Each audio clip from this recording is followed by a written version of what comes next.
Epilogue. 3 months later. As soon as I saw the story in the newspaper, I knew it was only a matter of time before she showed up. A part of me wondered if the trade negotiations were just an excuse to make a royal visit to Freeport. Maybe I just liked the idea that she was mainly here to see me. I'd put all my hard-earned bits to good use by making a home for myself. I had a proper mage's tower built in one of Freeport's nicer neighborhoods. On top of a tower just being traditional, it meant I needed to buy less land. I'd picked obsidian for my tower, partly because that was the same material the council used for its headquarters, and I wanted to make a statement, and partly just because it looks cool. The inside of the tower itself was still a work in progress. With all the time it took to find a good plot of land at a reasonable price and get the materials for the tower itself, I'd only just started on furnishing the whole place. I had enough done to make it livable, but there were still a lot of little touches left to do. I'd barely even gotten started on filling out my library, and it would probably take months to get all the specialized equipment I would need for all my magical workshops. At least I still had bits left over from everything involved in hunting down Metal Mome. Plus, I'd taken a few smaller jobs to maintain a steady cash flow and keep in practice. The council was still working out the terms of my magus status in Freeport. There were a lot of details to argue over, especially since I was being rather stubborn about sticking to at least some of their principles. Taking care of monsters was fine, but I wasn't going to let them use me to advance their political agenda again. Fool me once, shame on you. Fool me twice. I was still working on a plan to make Freeport a better place. It wasn't like I could just march into the council's headquarters, throw them out, name myself Princess of Freeport, and then everything would magically fix itself. I was still debating whether or not to ask Puzzle for help with that project. On one hoof, he was very smart and had a lot of experience with Freeport politics. On the other, he seemed pretty happy working for the council and maintaining the current status quo. Whether I got his help or not, it would be a huge long-term project. Reforming the entire government would probably take years, maybe decades. For now, I figured my best bet was to just work on securing my position as Magus. That would give me some degree of official authority within the government, including the right to regularly address the council on Magus affairs. It was a starting point for gaining influence and getting my voice heard, at least. Not to mention that dealing with monsters and warlocks would help make Freeport a better place all by itself. But for the moment, I was mostly busy getting my home taken care of. With how long it would take to get results, I wasn't too worried about delaying for a bit while I sorted out my personal life. Master plans to reshape an entire nation are all well and good, but I also need to equip my kitchen. Improvising with my fire and ice spells was fine as a temporary measure, but a proper stove and icebox would save me a lot of trouble. So, when somepony knocked at my front door, I assumed it was just another round of deliveries. Instead, I opened the door and found myself face to face with Her Royal Highness Princess Celestia, the unconquerable sun, pony of the 3 tribes, sovereign monarch of ponykind, protector of the Western March, Corypheus of Harmony, and a bunch of other grandiose titles she hates hearing. Celestia smiled as soon as I opened the door, but the company of solar guards mustered up behind her looked a lot less welcoming. For a moment, I was afraid she had decided that Strumming had overstepped in offering me that deal, and she was here to drag me back to Equestria by force. There wasn't any doubt in my mind that she could make me leave if she really wanted to. But instead of blasting me herself or sending in her guards ponies to do her dirty work for her, she very politely asked, "May I come in? There are a number of things I think we should discuss." She concentrated for a moment, and a nicely wrapped package appeared out of thin air. "Also, I brought you a housewarming gift." Thanks." I took the present from her, setting it aside for the moment. My eyes nervously flicked to the small army of guards sitting outside my door. "I don't exactly have room for all them, though." "That's fine." Celestia turned back to her guards. "Remain outside and secure the area. I will not need you for a while." She turned back to me. "I will be perfectly safe as long as I am with Sunset." Even after everything we'd been through, hearing that sent a warm little thrill through my heart. Despite everything that had happened, she still trusted me. However, that warmth vanished a second later when I remembered what had happened that one time I blindly lashed out at her in the midst of my rage. Celestia had very calmly and efficiently shut my magic down without any particular effort. It certainly put a new light on her remark that she wasn't in any danger. I doubted she'd meant it that way, though. I stepped aside, clearing the doorway and inviting her into my home. She strode in, regally surveying the entire place and making me keenly aware of every single speck of dust or misplaced item. I really should have cleaned up. I had been all but certain she was going to visit, but I hadn't thought of doing anything to make the place look nice for her.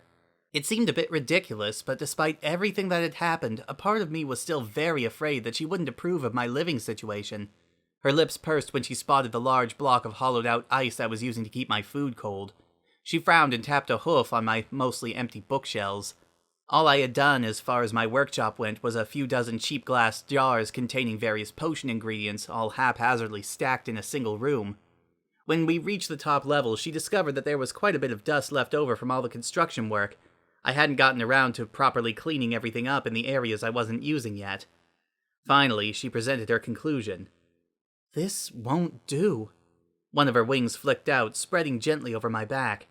"Don't worry, I put a few bits from my discretionary funds aside, just in case you needed help." She conjured up a piece of paper and a quill, jotting down some notes. "Now then, let's start with giving you some proper kitchen equipment. The last thing you need is to get sick because your food spoiled or wasn't properly cooked. Your magic is fine as a stopgap solution, but I already took care of that." I cut in before she could build up too much momentum yet. "The rest of my kitchen equipment is supposed to be delivered next Tuesday."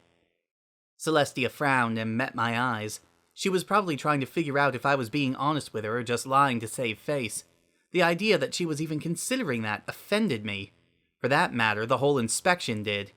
It's not like she had any right to come in here and tell me how I could or couldn't live my life. It was my life, not hers. "I'm fine," I growled out, anger lacing my words. "I don't need your help." Celestia pulled back, blinking in surprise. I saw pain in her eyes and instantly felt guilty for snapping at her. She sighed, then took a deep breath. "Yes, I suppose you are. I did not mean to question your ability to take care of yourself, I just..." She paused, struggling to find the right words. "I only wanted to help." "I know." Guilt stabbed me in the stomach, but I tried not to let it show. The last thing this visit needed was for both of us to start down a death spiral of hurt feelings and mutual guilt over our mistakes. We both had plenty of things to regret, but that wasn't why she'd come here. It wasn't why I'd wanted to see her either. There was an awkward silence hanging in the air between us for some time before she spoke again. "I do hope you've at least made a few friends." I thought about pointing out that unless I'd completely missed my guess, she'd been keeping up with the EIS reports about me. Puzzle would have been letting them know that I hadn't gone off the deep end, and Strumming was probably still keeping tabs on me too. I suppose I considered Puzzle a friend, or at least a business associate I got along with pretty well. Though the fact that he dated Strumming did indicate that his taste in mares was abysmal. While he hadn't spilled any details about how the date had gone, he had seemed disgustingly pleased with the results. Sure, Strumming was a bit more tolerable when she wasn't trying to lock me up, but I wasn't going to join her fan club anytime soon. Thankfully, Kukri was a lot less complicated. "Yeah, I've made a few friends." That made her smile. "Good, that's good." She walked over to the obsidian wall and slowly ran one hoof down it. "It looks like you will have a lovely home once it's finished, though to be quite honest, I've never liked black. It makes me look too pale. I do hope you'll at least do something to brighten up the room a little." A faint smile quirked at her lips. "You need a little light and color in your life." I don't think she was just talking about the room. I'm sure somebody with too much time on their hooves would make a big deal out of the symbolism of me moving from my white marble tower in Canterlot to a black one in Freeport. Celestia was probably thinking about how my life had taken a much darker turn than she'd planned. I was supposed to be back in Canterlot with her, earning the right to rule by her side. Instead, I'd used dark magic. Twice. I'd killed. And I'd nearly done a lot worse. I thought I'd dealt with all that, but now that I was standing in front of Celestia once more, all the old shame came back. Celestia was supposed to be the paragon of everything that was good and pure and righteous in the world, and I'd pretty much gone against all those things. It felt like I didn't deserve to be in the same room as her, let alone everything she wanted to do to help me. The council wanted me to help hunt down dangerous warlocks, but how could I do that when I was a warlock too? I looked up at her, trying to find some way to put all the things I was worrying about into words. Part of me just wanted to spill everything out, and maybe even beg her to take me back to Equestria with her. Despite all the trouble I'd gone through to get away from the EIS, a part of me missed my home. I would probably always miss it, even though I knew it was for the best that I'd moved on. I might be making a new place for myself in Freeport, but for most of my life, Canterlot had been my home. No, maybe it was better to say that home was wherever Celestia was. That's why leaving her had hurt so much. I couldn't go back to Equestria anymore, not unless something big changed.